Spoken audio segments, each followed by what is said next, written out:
من؟ یه چیزی پشتت هم من دیگه. هیچی واسه پشتم نمیخوام. چی میگی تو آقا؟ ببین عزیز من، نقشه از این قراره. الان قاضی سر میرسه، من ازشون اجازه میخوام که به اجازه صحبت بدن.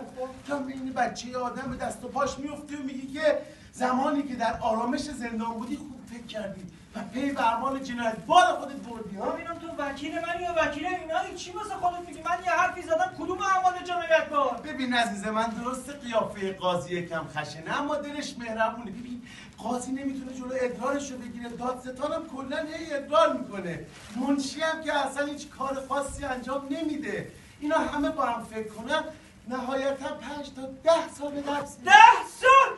عزیز من چی میگی 10 سال؟ 10 سال 2 تا برنامه 5 ساله است.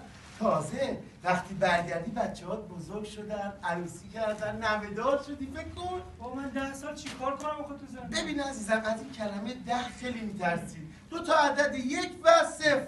تازه اگه شانس بیاری 9 سال و نیمه آزادی.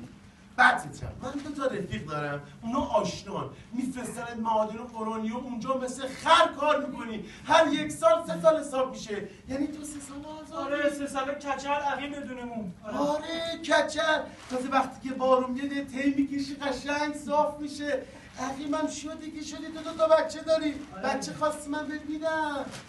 دهن من با نکنم. ببین به نظرم اصلا راحت دادی دیوونه شدی. چی واسه خودت داری میگی؟ من دیوونم؟ نه فقط تو، اون قاضی، اون دادستان، اون گارنیکین، همتون. ببین سنیای عزیز، نمیشه که من دیوونه باشم قاضی